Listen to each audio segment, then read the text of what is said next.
It is NFL mailbag time. All of the questions coming in from the Chat Sports subscribers live on NFL Daily. First up from Wapo1000, a super chat. Patriots trade up to 4 and give Atlanta Stephon Gilmore a first, a second this year, and I think you mean next year too. Possibly throw in N'Keal Harry, take Trey Lance or Justin Fields. It's a pretty good offer. A first, 2 seconds, and an impact corner. It's not bad. I don't know how the NFL feels about Gilmore coming off of the injury. I don't think N'Keal Harry offers very much for the Falcons in particular, but impact player, 2 seconds, a first rounder. It's a pretty steep slide by the Falcons. They'd probably want a future first instead, but you're coming from a good initial offer point, so I appreciate that super chat very much. From 111, who do you see falling in the NFL draft? Ooh, good question. There's always somebody, right, who slides way further down than what we expected. I could see Kadarius Toney not going round 1 at all. I could see a guy like a Jalen Phillips. The obvious name here is probably Caleb Farley, given his injury concerns. Christian Barmore is the best defensive tackle this year. I could also see him not going in round 1 because, well, Albert mentioned vague character stuff and never specify, which I hate doing. But also he's not a good run stopper, so we'll see. From Turd Boy, thoughts on Kellen Mond and Sam Ehlinger? I know the pro day was juicier than a 6-liter thing of orange juice. Yes, pro days are juice this year because the testing is done by the schools, and it's just they always test fast the pro to do the combine, and it's not standardized and blah, blah, blah. I'm not gonna rant on that too much. In general, I don't care about quarterback pro days. Like, they should look good throwing on air in shorts.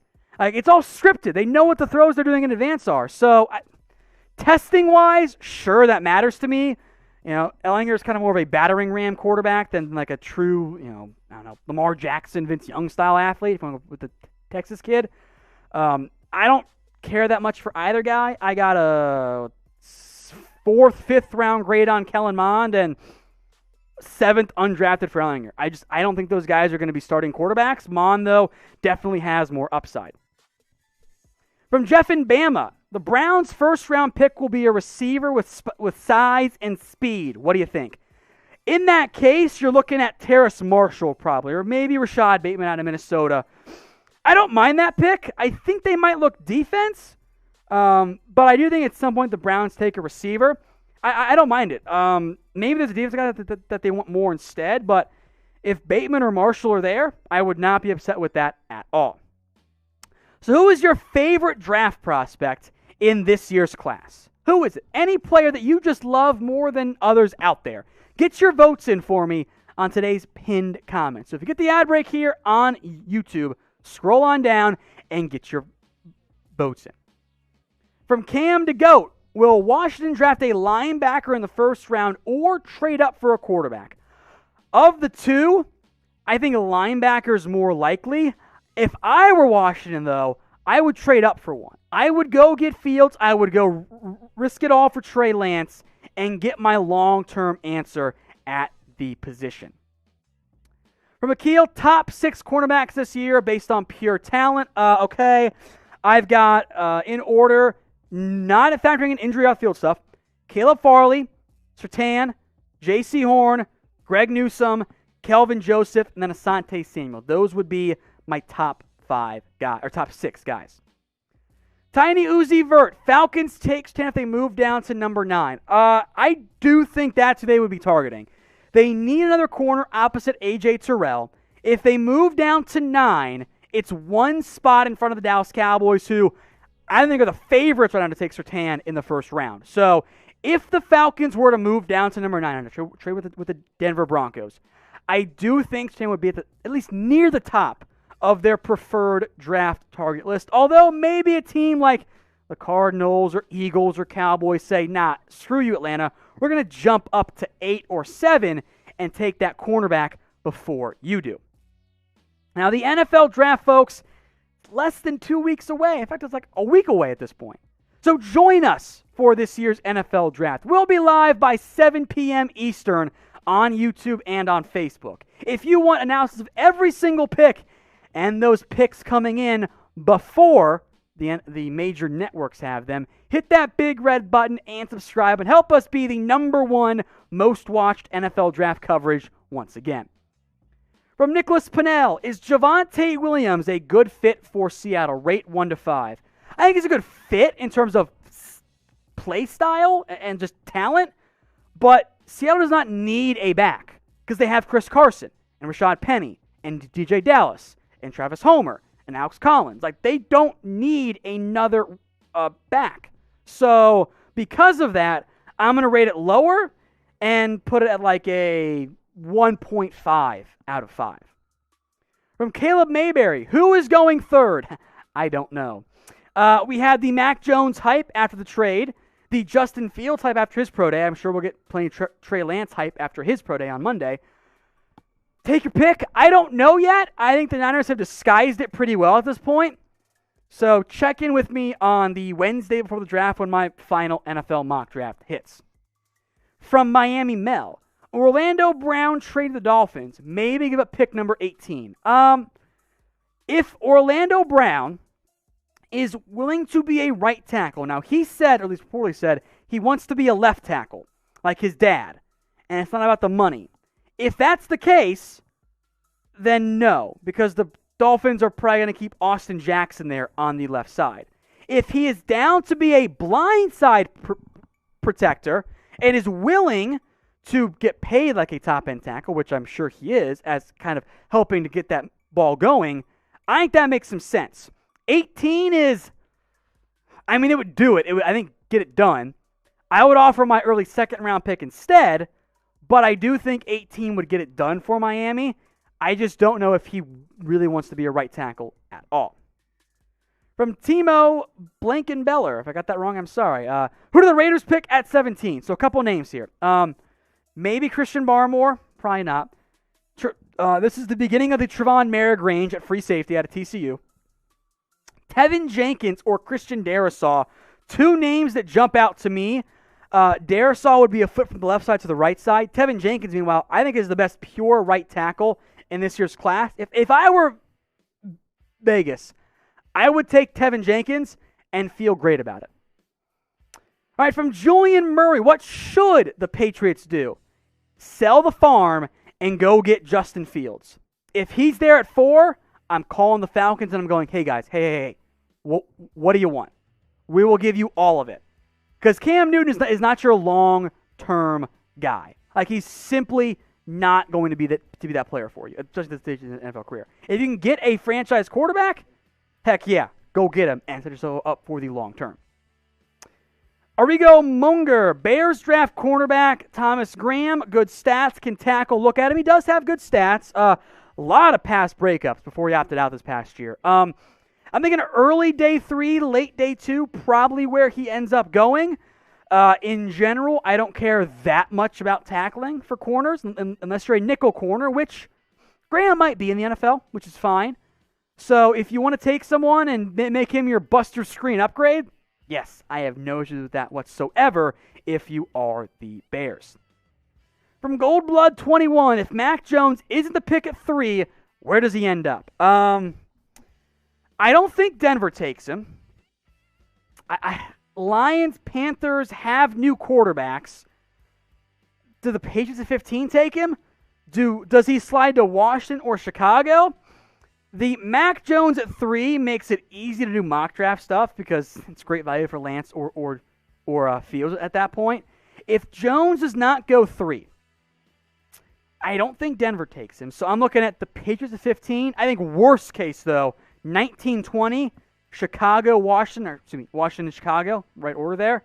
He's going top 20. Like, those teams are so desperate for a franchise quarterback. I don't like Jones at 3. At pick 20 or 19, though, that is something I can completely get on board with. So make your predictions for me right now in the comments section. Who will end up drafting Mac Jones? Make your predictions right now. What team? Is it San Francisco, New England, Chicago, Carolina, somebody else? Make your best guesses right now for me in the comments section. Which team ends up drafting Mac Jones? Holy Angel 026. Jets take Zach Wilson. Niners take Fields at number 3. That's what the Niners should do. I think Wilson does go 2. If I were San Francisco, I would take Fields, no problem. Robert Bruce, if the Patriots don't move up from 15 and go quarterback, so they go linebacker at 15 like Parsons, please. If he's there, maybe. I don't have a great feel for where Parsons ends up going. I'd say anywhere between pick 9 or maybe even pick 7 for Detroit if things get weird, all the way down to maybe 19 for Washington.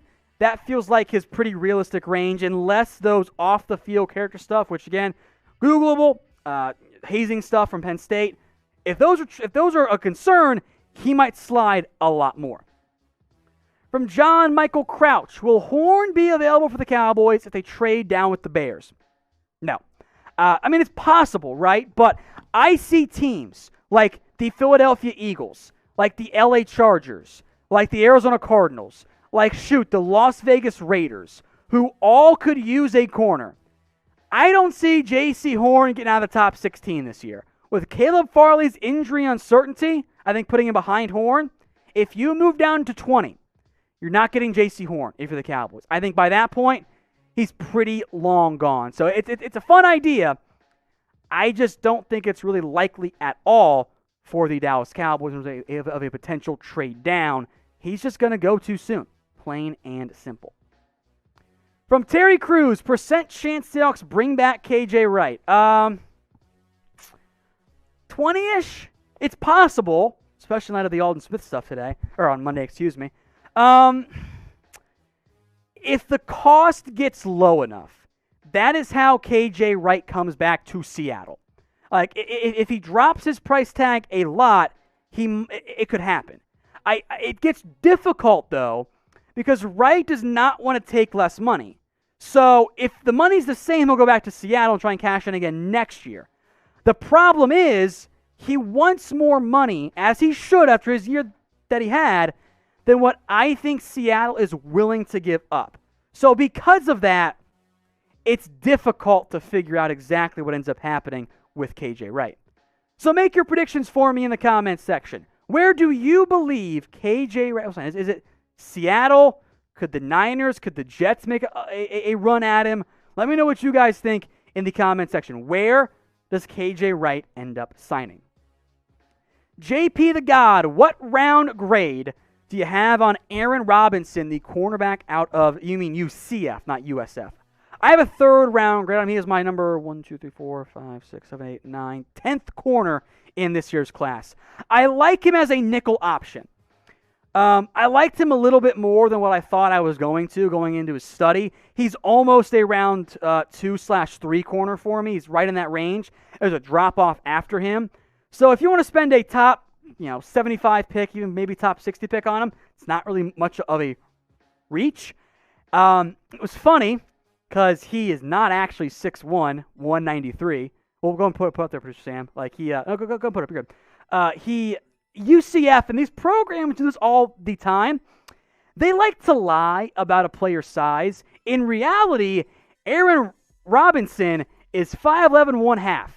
And they lied by 1.5 inches. He is a nickel corner, I believe, in the NFL. The playmaking skills are not great, but he's smooth and tough. I like him in that nickel corner role. With one career interception, it's just not quite enough for me.